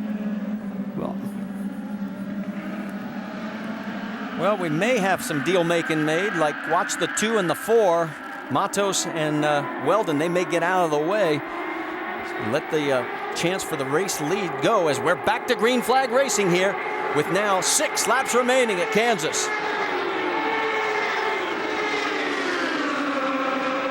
Castroneves is 2.3 seconds behind. He's going to have to get up there quickly. Kanaan trying to get up there as well. He's past the 34. Romancini. But look at, man, he is just so good. 5 good laps now, 5 laps. Dixon has just opened up the margin again. There is 2nd place, and here comes 3rd with Dario Franchitti. Castroneves trying to hang on to 2nd. Well, Franchitti's setting his sights right now on Castroneves, who's just right on the front nose of his car. And will he get it down? He's in the preferred line on the low side. I'm surprised that Elio left that low side open. And Castroneves was on the button, and it's not helping because now Franchitti's using it. They're side by side. They're going to be pushing that thing every chance they get. Remember, it's a 10-second recycle between each use. 4 laps remaining. Scott Dixon well in control. And Franchitti has gotten around the 3. Franchitti just set fast lap of the race, 25.73 seconds. Here comes Kanaan. I was going to say they both need to look in their mirror right now because Tony Kanaan is on a charge. It's a 1-2 finish if it stays this way for Ganassi. But you got a Penske machine Andretti Autosport directly behind Dario Franchitti. And all the lap vehicles have assured Scott Dixon, unless of a major problem, he is in cruise control. Now Kanaan has set fast lap. He's right on Castroneves' back wing. 25.6 seconds. He's looking to go inside of him. This time by now we have 2 laps remaining. I am surprised that Elio is leaving just a little bit of a door open on the low side, which was allowed Dario to get through, and it might even allow Tony to get through. Side by side, it is Kanaan. He takes the position. Looks like he's going to be able to clear. White flag will be out this time by. Dixon sees it, and look at the gap that he's got. All he has to do is stay clean. Yeah, but watch Tony right now. He's got the speed. He's going high, he's going low, and Franchitti leaves that low line open just a little bit. Some lap traffic in front of him. He closes it. That's Danica Patrick trying to go down low, but there's no place for Kanaan to go. Here comes your race winner. 2 years in a row it's going to be Scott Dixon in second as they come across. It's Dario Franchitti, followed by Kanaan closely, and then Elio Castroneves and Ryan Hunter-Reay and Ryan Briscoe. That is your top 6 here at Kansas. All right, let's catch our breath, Vince. With Emma Dixon, Scott's wife, what'd you feed that guy for breakfast this morning? That was a dominating performance. How happy must he be after that win? He's going to be so happy. We've had a bit of a hairy start to the beginning of the season, so we really needed that win. And he had his pancakes as usual and his banana before the race. So, yeah, he's going to be over the moon. It's been a bit of a crappy start, so that's good for us. It got a lot better today. Scott Dixon generates a little momentum heading to his second home, Indianapolis, Marty. 4th year in a row that Target Ganassi Racing has won here at Kansas. You want to talk about taking momentum to the Speedway. They've got it. Well, and you know, I think all the drivers know how good he is at the Speedway, and he is in the zone right now. He's not been very happy, obviously, with the production of the team and himself. He has admitted for the beginning races on a road course, but here it turned around for him. His 23rd career open wheel win, 16th on the ovals, and his first here in 2010. And let's take a look at our IZOD IndyCar Series point standings through 5 races now. And you want to talk about it tightening up? Remember, it was 42 between first and second. Will Power's lead is now 26 over Scott, 28 over Elio Castroneves. And you saw Ryan Hunter-Reay also in that mix now, just 4th, 31 points behind. Top 5 separated by just 38 markers. This is going to be good. But as you said, when we go to Indy, forget about the points. It's all going to be about that Borg-Warner trophy. And a couple of ovals even after that. And Will Power being at top of the points right now, he's not the oval master that obviously guys like Scott Dixon and Elio Castroneves are. So he knows he has a little bit of work to do if he wants to stay up front. A little difficulty getting the Hans device and the helmet combination off, but finally Scott does that. He led the last 150 consecutive laps today, and we mentioned Target Ganassi Racing since 06 has now led 74% of the laps. Let's send it down to the winner's circle, Jamie Little. All right, Scott Dixon makes it 2 in a row at Kansas. First of 2010. Scott, how important was this victory heading into Indianapolis next month? It was huge. I think always Kansas going into the month of May is a big deal, but big deal for Target as well. We've had a slow start, I think, on both sides of the team with the 9 and the 10, but this is definitely what we needed. Jump back up in the points table and get some good momentum going into Indy. Well, he's a happy man. He's not even sweating, looking to go to Indianapolis and get his second Indy 500 win. Let's go over to Rick. Well, we're standing here with Dario Franchitti, who was just talking about the end of the race, and let's talk about the battle with Tony Kanaan at the end of the race. Yeah, it was good to see my old teammate up there, but he was a little too close at one point. we pitted one lap early there. We got the yellow, and that gave Scott just a huge advantage. I don't think we had anything for him, but we were a lot more comfortable running second than when we got back in the pack. And at the end of the back markers, just getting in the way again, running 2 by 2, giving the people running for position on the lead lap nowhere to go. So we got to fix that. But it was a pretty good race today. It looked like we could run pretty closely. And I was going to say, you have to feel really good going into Indy. What does this say about Indy? Well, we got a little work to do to catch that number 9 target car. Scotty was really fast today, but a great job by the target team again. We're looking forward to coming to Indy, and I'm glad we could give the Suave car another podium today. All right, good job, Dario Franchitti. So Dario Franchitti, as we mentioned, a big turnaround for Target Ganassi Racing. We started at the beginning of the broadcast. They were tied for 5th in the points championship chase. And your thoughts now? We've seen one oval race. Before we do that, let's quickly catch up with Tony Kanaan. Vince?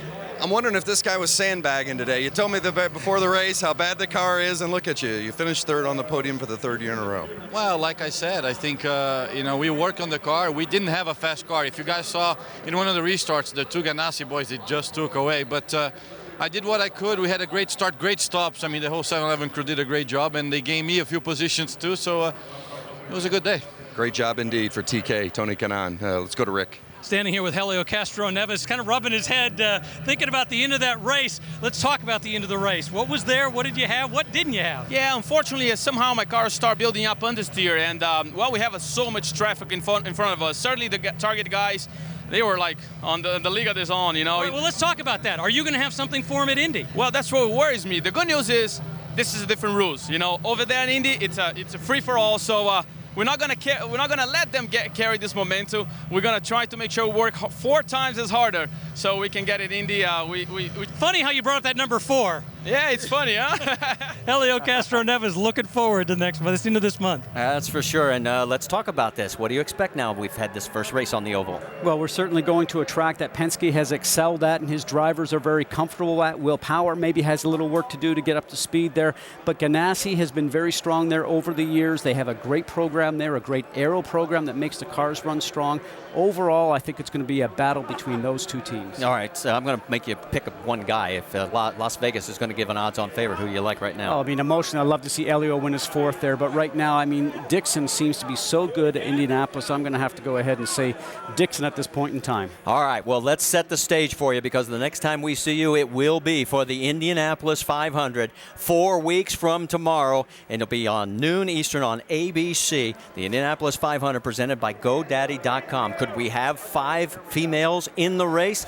Well, we'll find out. It's going to be fun. We hope you'll join us there. Coming up next, it's the AT&T ESPN Sports Saturday. Congratulations once again to Scott Dixon, our winner, and for our entire crew, Scott Goodyear, Rick DeBrule, Jamie Little, Vince Welch.